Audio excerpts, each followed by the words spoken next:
Serenity now. Serenity now. For a lot of you, it's September 6th.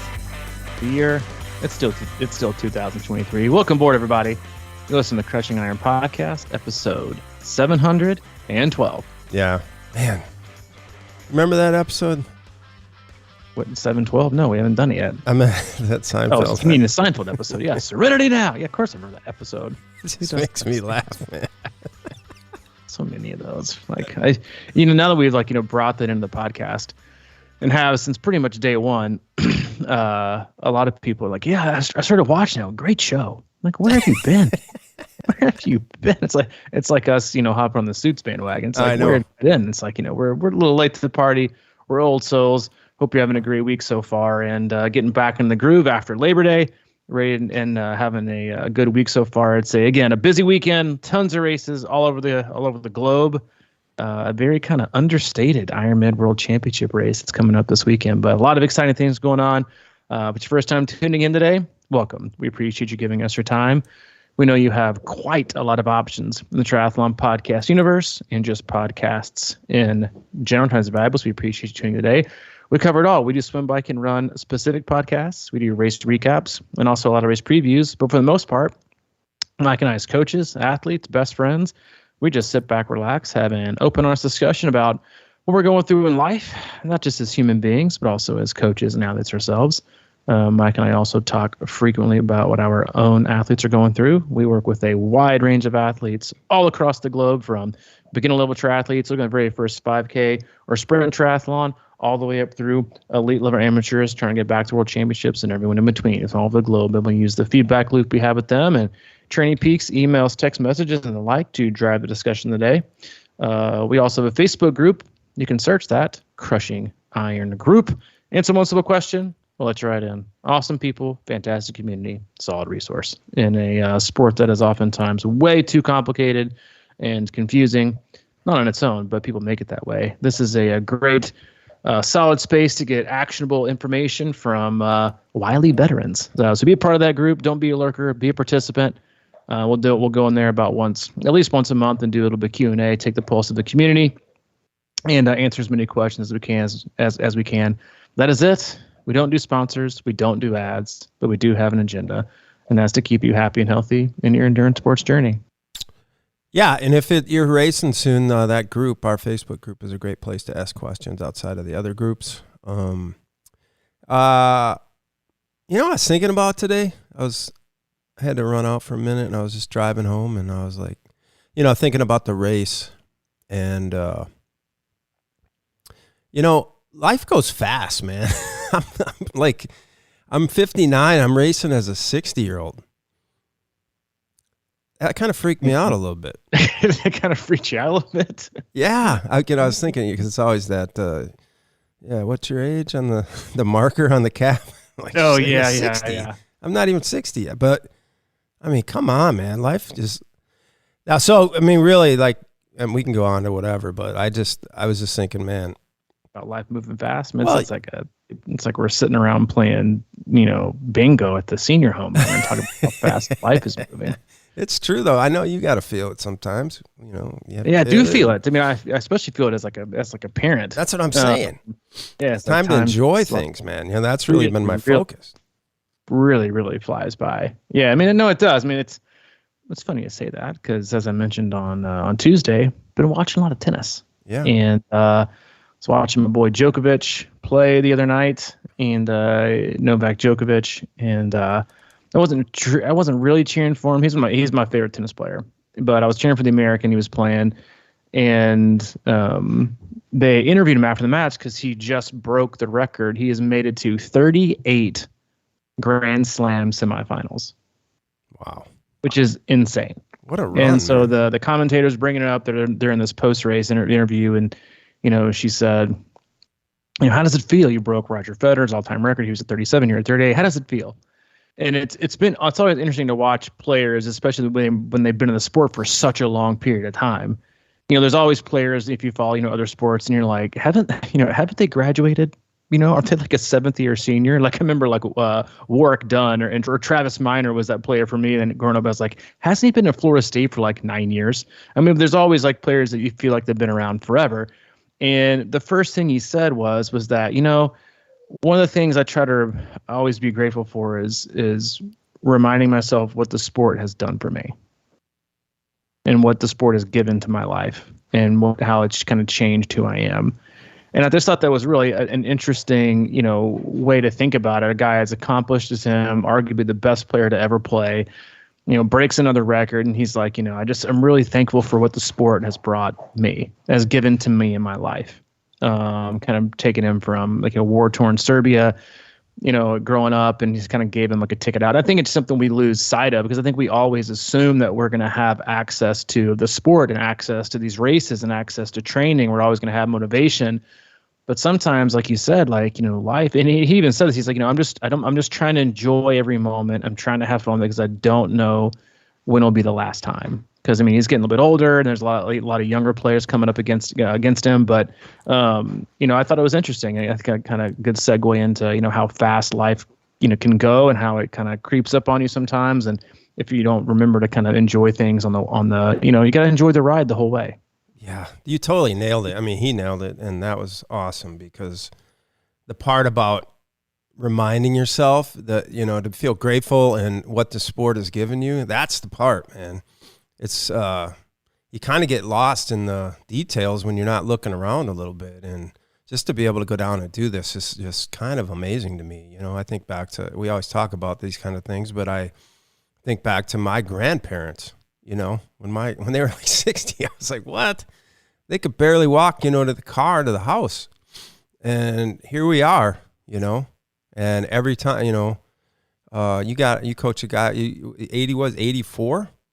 84. Yeah. He was the oldest participant in Finland. I mean, like that kind of stuff. Sometimes I think it was 2 years ago at Wisconsin or 3 years ago, maybe at the award ceremonies, and there was a guy up there, he's 82. It wasn't the same guy, but it was like, because people always ask me, what's the oldest person that has done this? And they just can't believe that.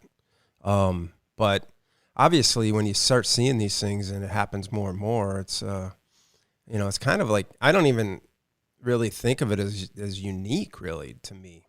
I mean, it just seems like something I'm going to go out and do. And, we talked a little before the podcast about how it really does the last couple of weeks. It sort of gets in your head and disrupts your life a little bit, or at least your thinking process. And you kind of, I don't know, I don't know if I'm unique in this, but sometimes I'm always excited about the idea, but then sometimes I get into these sort of like, damn it, why did I sign, why can't I just, keep this going? But I think a lot of times I need this to keep me going. It's sort of like that forced, keep your, ass on the right plane, Mm-hmm.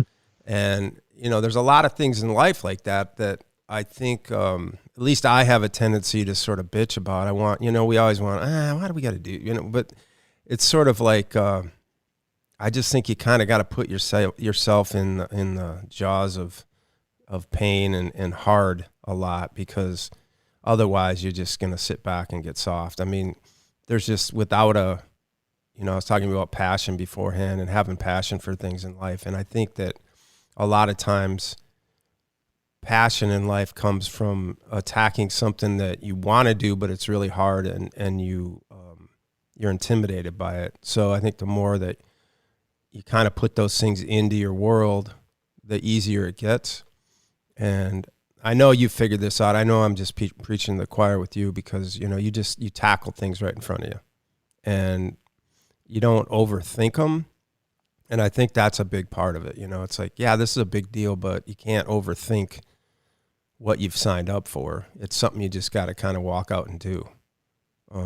Just like if you're afraid to go out and speak to people, you just walk out there and you just do it. I mean, you got to accept what's coming, and because you've done the best you could for it, and then you just go out and do it. And that's what happens. And then you can kind of reflect on it and just keep moving forward. But every time you do something like this, everything else seems to get a little easier. It's one of those things where, especially with the way you kind of like laid it out there, well, it sounds so easy when you say it like that, but like when it comes to like the application piece, it's all hard. Like anything that creates, that brings value to your life, that seems small so much of the time, but then all of a sudden feels so huge in moments.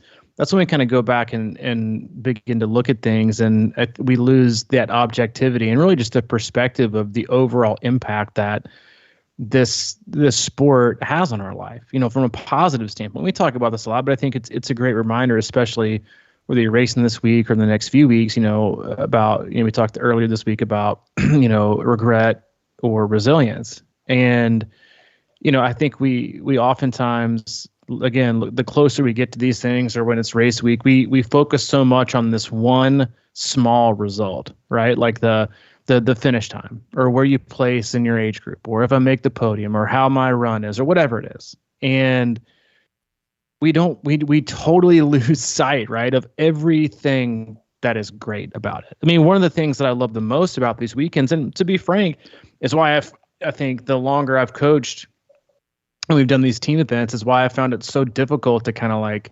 compartmentalize, because when I race and like do my best, I don't consider it that fun, because it's incredibly painful. It's just really, really hard to dig there. But these races, especially coach, they're so fun. I mean, they're just the atmosphere is fun. The people are fun. You get to see people doing things they have never thought possible. People that have transcending their performance. I mean, it's just flat out awesome if you choose to enjoy it, right? You choose to embrace it. You choose to remember what got you there, where you were before. And I think that's, a part of things that, again, that we distance ourselves from in the social media game now, which is, comparison and what was my last time and beat yesterday. It's like we just forget all these things. I mean, we've got an athlete that's going to start here in about 10 or 12 hours that's going to do the Tempest on the English Channel. He's been there for a week and bleeding up, and I just kind of said, we were texting back and forth, and I've been calm all week, but we woke up this morning and I'm just anxious. I'm just really, really, really, really anxious. And I said, well, I think that's normal, right? She had a bad experience last time. I said, I think that's normal. I said, because, in my experience as your coach and like what I've come to know, from your life, is the last year and a half has really dealt you some pretty shitty cards. But you feel most at home in the water. And the reason you're feeling this anxiety is not because you can't do it or you're nervous about the race. It's that you've had so many repeatable instances and obstacles and events in the last year and a half or 2 years that have kind of given you that kind of sour taste in your mouth. A little bit of bad luck. Kind of like a person maybe has raced a ton and had bad mechanical or a couple flats or a couple injuries or got sick before, had some family going on. When you get these little feelings that come up, like the energy, it comes to you, like, and you don't know where it comes from if you don't think about it. But when you think about it, it makes sense. I said, so that's the thing. But when you're in the water, it's just you. That's it. You're at home in the water. You're at more control in the water, swimming the English Channel, than you are waking up and dealing with day-to-day life. As crazy as that sounds, it's true. Yeah, that's good. It is totally true. It's easier. And I've had athletes say this to me before. They're like, I look forward to race day because, I've got 3 kids. I'm a single mom and I work full time. It's like, this is like a freaking vacation, and that's why you see them smiling, having such a great time, and again, it just goes so much. It goes all back to that perspective and using that energy in any way, shape, or form it comes. And that was going again. I won't talk too much more tennis today, but it was going back to the interview with Novak Djokovic. Everyone loves him, but when you're playing the U.S. Open American Soul, they always cheer for the American. And they were asking him about that, and he said, "Listen, he said, I don't know." He said, "I always know you're going to cheer for the American. You cheer for me some," but he said, "But no matter what, through my entire career, I've always used the energy for the way it came. I'll deal with positive energy and get focused from it and energized. Or if it's negative energy, I use it the same way." And the commentators, McEnroe, they're like, yeah, he's like one of the very few people that I've ever seen playing tennis that can go into like a stadium that basically hates him. And Jordan did it.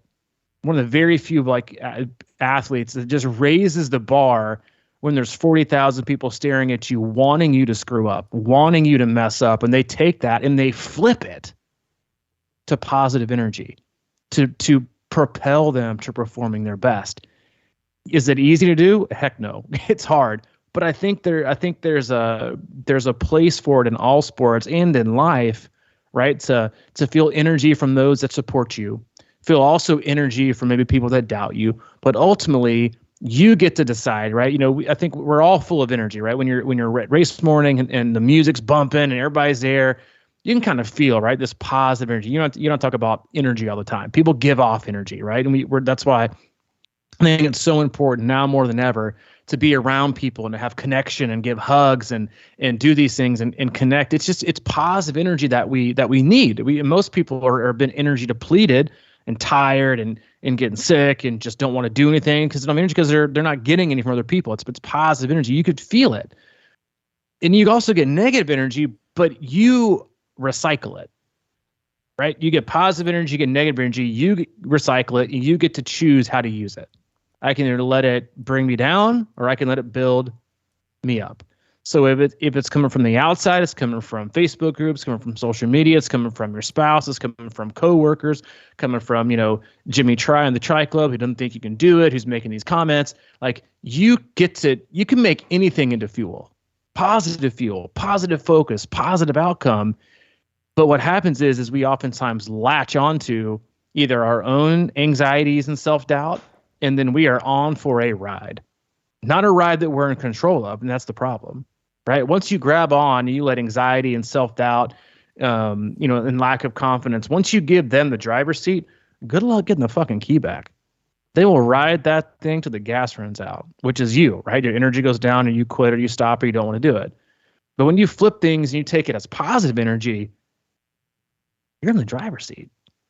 You can do what you want, race how you want, live how you want, and it's almost in the face of all logic that life can throw at you. When you see people all the time, right, in difficult situations in life, you're like, how are you even doing this? How are you getting out of bed today? How are you even make this training fit? How do you it baffles us, right? But to them, it's just waking up, living life, and going to bed. And we all have that opportunity within our own life and with our own training, with our own racing, to choose, right, how we use that, right? Just we talked about earlier this week, and to use that any kind of energy as positive energy. And we've talked about this a lot on the podcast before. Is you have a bad thought or a bad feeling, don't run from it, don't pick up your phone, go into it, dive in head first, deal with it. I see you. Let's move on. And when you're getting into race week and you have these self-doubts and you have these periods of anxiety or self-criticism, or you look at things and you can't help but find something. I mean, that's just typical people, right? Wisconsin, we use an example, is it's I hope it doesn't rain again this year. And then last week it was, oh my God, it might be 100. It's going to be too hot. And now they're probably like, oh my God, it's going to be too cold. No one's ever happy, right? It's just like this. What can we look at that might go wrong? And it's just a symptom of being a lack of confidence, a lack of focus, and a lack of belief. Because you drive the train, you can just kind of let these thoughts and feelings and other people hop in the passenger seat and right up front with you and kind of interfere with where you're going, or you can shove their ass in the back or stuff them in the trunk and maybe deal with them later on. And so when you get to these points in your time and you remember how far you've come, you remember for you the very first race you ever did. Right. Then Muncie 70.3. And then you finally did Ironman Wisconsin, and just how much, going back to what, Djokovic said at matches, how much the sport has given to you since you did your first race, how different your life is, what you've been able to do, what you've been able to accomplish, how your life is, the people that you've met. It's really hard to put a negative spin on it. And go into a race and think, I'm just not really feeling this. I'm not really into this. And you're like, but look at the overwhelming evidence in your life that says this sport is really not just good for you. It is fucking great for you. So how can we allow things to get it to where we think it's going to end up being so bad or so terrible or not go the way we want it to go? I think a lot of times it's fear. Fear of success is almost as scary as fear of failure, because you're always growing. And I think that's one of the things too that I've always loved about this sport the most is I think people that gravitate towards it are searching. They're looking for something, I don't mean like, materialistic or outside of themselves necessarily. I think they all feel like, man, I've got so much more potential, and this is something that'll keep me on track and push me past my limits. And I think they value that. And that's, for me, is always something that's been very attractive is when people push. And I think that goes for most people.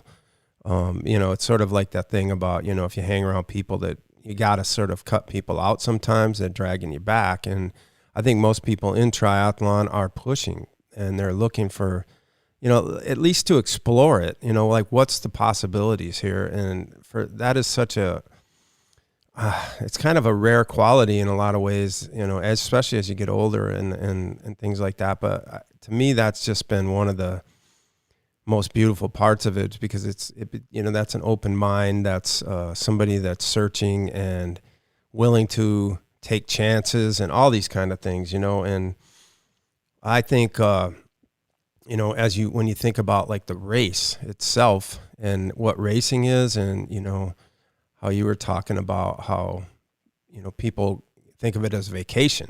And that's an interesting way to put it because in my best place, we've talked about how good you feel when you finish, when you complete it, and how, everything is kind of wiped off your slate. Nothing matters except just being with who you're being with, and you're right there, locked in their eyes and just connected on a different sort of level. And I think that in a weird way that, that whole race for me is sort of like a meditation, man. It just sort of calms. It's really hard to get out of that moment, unless you start drifting into, like I said initially, that fear factor. It's like, can I do that or whatever?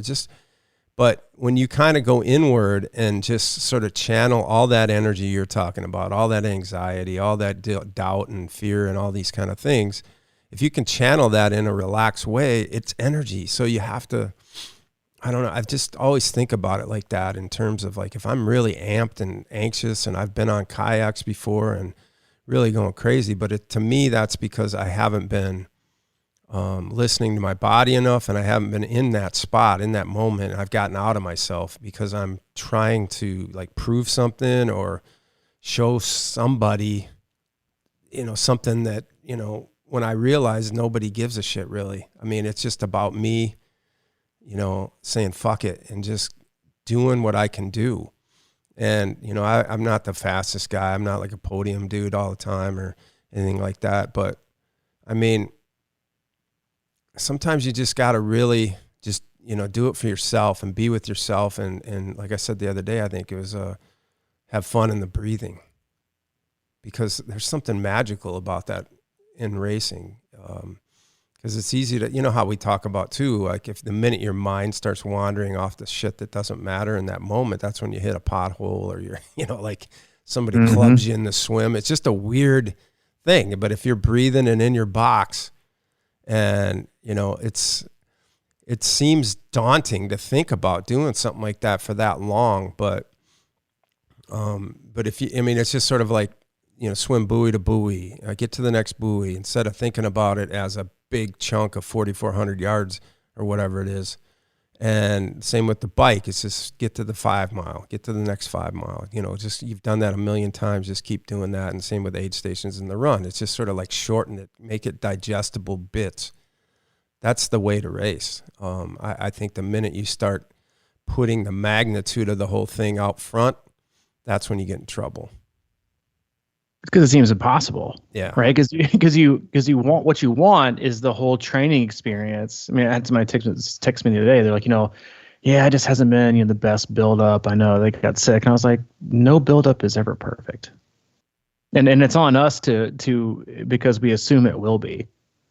right? And I know I use this example a lot, but I think it's there's so many similarities in in recovery and training and triathlon and life.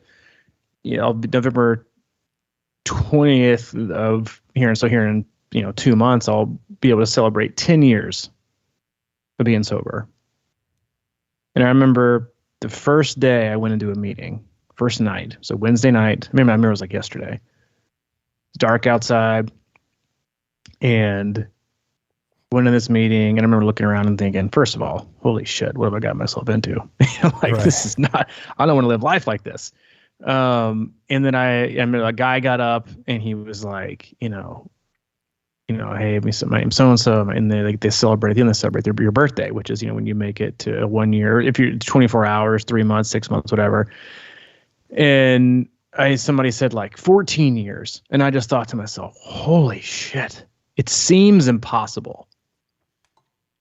It legit seems impossible, because I had just barely done it for 24 hours. And that's because I didn't have any alcohol around. I was in rehab. So it's like, it wasn't like it was, dangling from the rafters and I could get it right. And I was like, that seems impossible. So if somebody had asked me right then, hey, do you think you're going to make it? I would have said no. I would have said no. No way. Because what I also hadn't done was gotten strong enough and dealt with enough stuff and gone through treatment long enough to put myself in a position to be able to become strong and to become resilient and to know what I need. But if you'd asked me, I would not have bet on myself at that point. Now, after a few months, yeah, I would have bet on myself. But the 1 day at a time thing, people hear it a lot. I say it a lot to my athletes, and they might get annoyed by it, but it's just so true. One buoy at a time, 5 minutes at a time, 1 day at a time, 12 hours at a time, right? One of the things my sponsors always told me, he said, you know what? If you really want to drink, just sleep on it. And if you wake up tomorrow morning and you still want to drink, then go do it. Because what it does, it gives you time to think about the repercussions and to think about what will happen and think about the person you'll become again. And then you wake up and you're like, oh my God, I'm so thankful I didn't. Yeah. Right. And then you go back and you go through life, and, the length of time and sober, people will ask, things all the time. This is very similar to, what triathlon has given to you in your life and the benefits that it has. And people, sometimes people say, I'm like, no, I don't drink. Like, oh, I'm sorry. I'm like, why? I am definitely not sorry. Like, if I look at, there's one common denominator in my life with all the shitty things that have happened and I've been through that I've done, it's alcohol. And once I removed it, it's pretty fucking great. So I am not sorry at all. And I've enjoyed the ride, and I'm very thankful of it. And I'm very appreciative, and I can't imagine what my life would be like not being sober. And obviously that's not the case for most people, but for me, that 1 day at a time in those small incremental and giving yourself a chance, right, to not make decisions in a minute. So if I ever wanted to drink and I called my sponsor, in the early days, and it was like, hey, I really want to drink. Like, hey, do it tomorrow. When you have to make a decision right now. Drink immediately or never drink again. Most people would say drink immediately. They wouldn't give themselves time to think through everything. And a lot of times, it's just as people, right, as individuals, as athletes, we talked about it earlier in the week. We talk about, especially in long course racing, is that ability to think and to feel and to work through things without making definitive decisions. But to kind of write everything and write every feeling and write every strategy and write every thought in pencil, not engraved in stone, not in permanent marker, right? In pencil. It can be erased. It can be changed. And that's life, being flexible and feeling things and erasing them. And that's not really true. I don't really want that. All right. I don't really have to push. My race isn't over. I can do better. And you know what? New strategy, or it's not this one, it's not all or nothing. It's different for every person and every time. And I think that's another thing that we forget the longer we go on this journey, is that every race, every build, every entry, every environment, every course, no matter what year it is or if the same one, is all different, because our life is different. we're different as people, right? Our life circumstances are different. Everything is different. But we rarely ever, right? And before the podcast, I talked about myself specifically. I say, a lot of times my head gets a little in front of the body. And that's just really true for everyone, I think. In their racing and their expectations and their goals is our head kind of gets a little bit far out in front and our body's like, whoa. We've either done too much or we've done plenty. Like your head's like having self-doubt and your body's like, hello, like I'm ready to roll. Or your body's like, I'm going to crush. And your body's like, dude, we have like barely trained for this.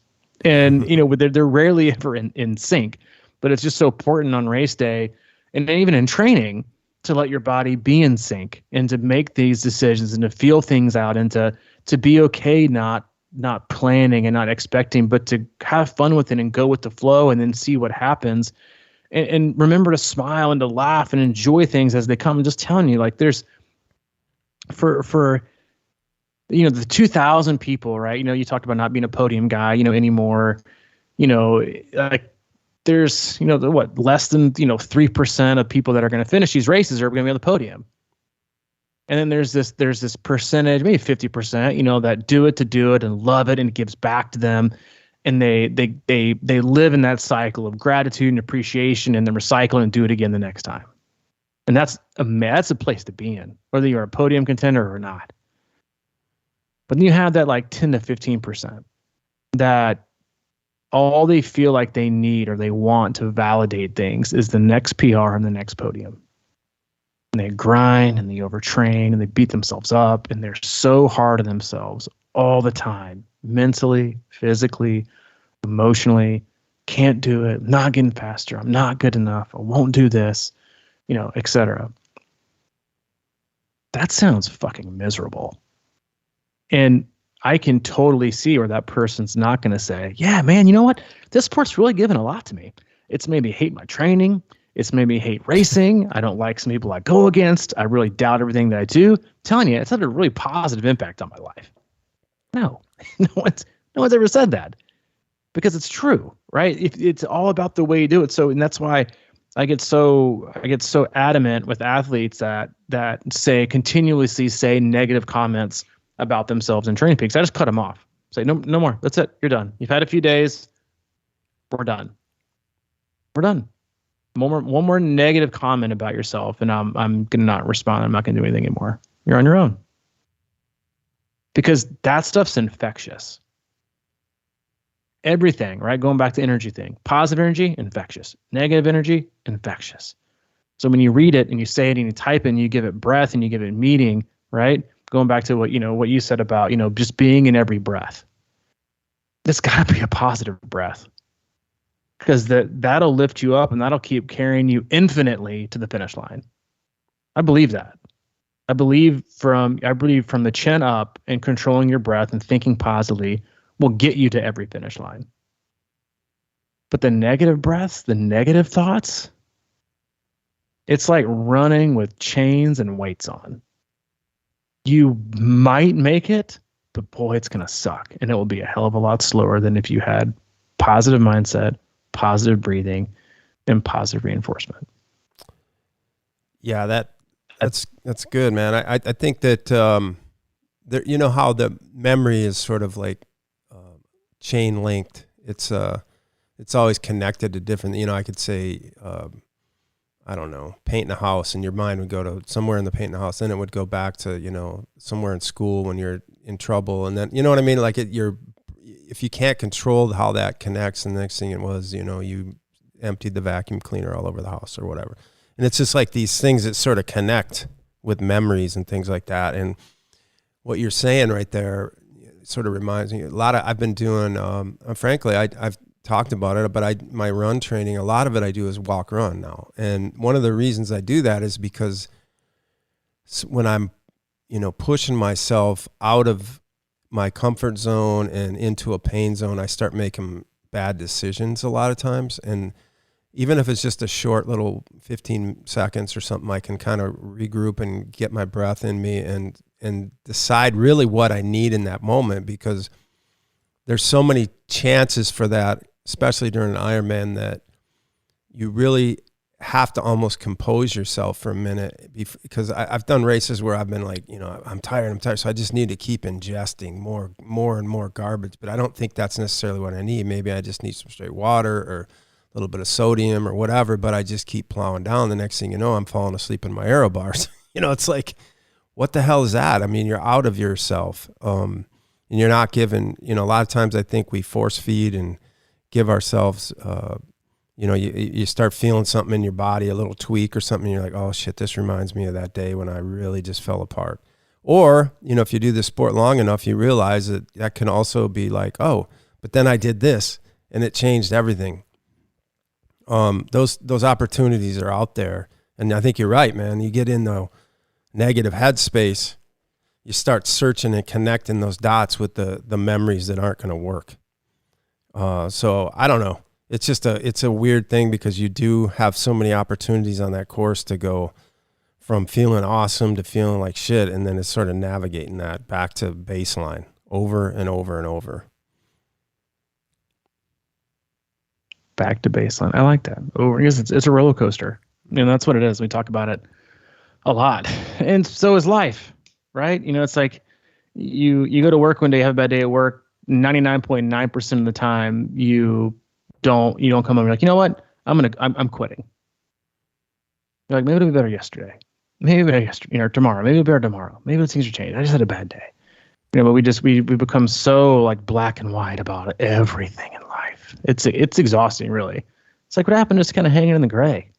Telling you, going with the flow. Some days you're whiter than normal. Some days you're blacker than normal. But a lot of times you're just gray, hanging in the middle. Not too high, not too low. Because I'm telling you, like, people hate on being like that, in the middle.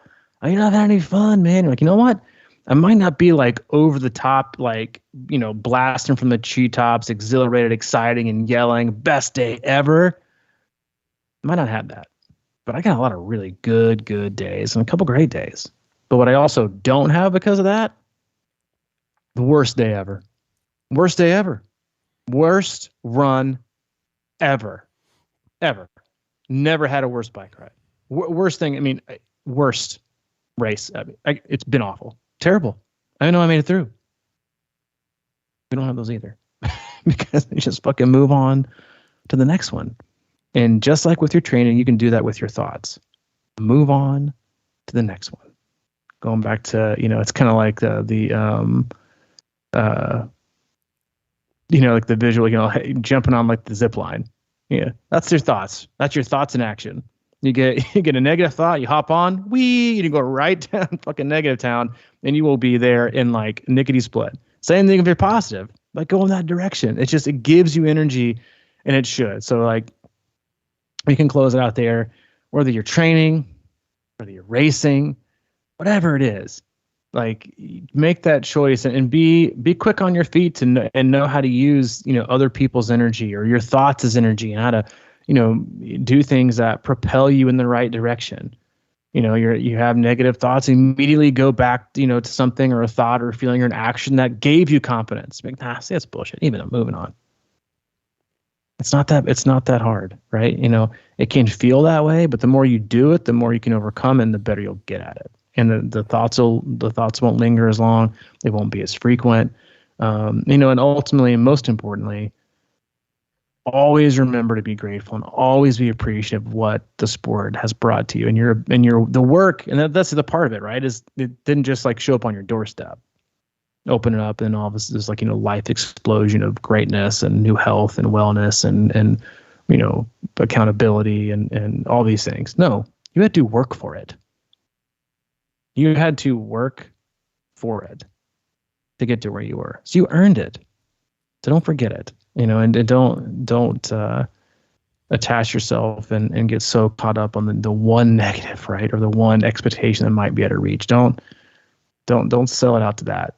Just remind yourself again, like, you worked to get to where you got. And most anyone else that's not on that starting line would kill to be in your position.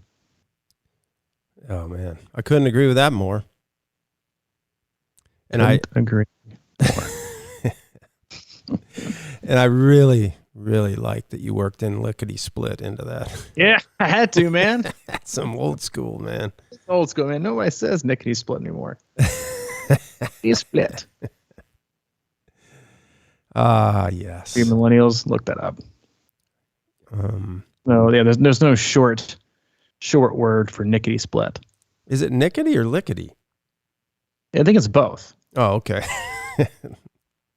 Yeah, man, I mean, I'm cool with that. It doesn't matter. Said lickety split. I know the point. Sometimes that's the thing, right? Like you say something and people know what you mean, and they're like, well, you said it wrong. Yeah, well, you know what I meant. Yeah, go bite the wall. I hate when people do that. Now you said it wrong. Now you missed a comma. So fucking what? Yeah. Wasn't me. It was Siri. That's what I always say. Wasn't me. Auto dictation. Don't blame me. Blame the AI. Blame the artificial intelligence. Blame the robots. They can't place a comma where it needs to be put. Just a matter of time. We'll be nailing that comma. That's right. Well, we're putting ourselves straight into Madison. You'll be there tonight. I'll be there tomorrow. We have our schedule events on Instagram, most of our social media platforms. Really excited about coming in. Weather looks spectacular. The city is one of my favorites. Pumped to be there. As always, we love you. We appreciate you guys. Hope to see a lot of you this weekend. As always, go to our website, c26triathlon.com. It is our one-stop shop for all things coaching, camps, and community. If you need anything from Mike, he'll be available late next week at CrushingIron@gmail.com. Or if you need anything from me, c26coach@gmail.com. All right, buddy. I'll see you tomorrow, I guess, or today, or whatever when this podcast comes out. Mañana? Is that what they say? Mañana. Yeah, mañana. Nickety split. I'll be in there. Yes. See you, dude. See you, man.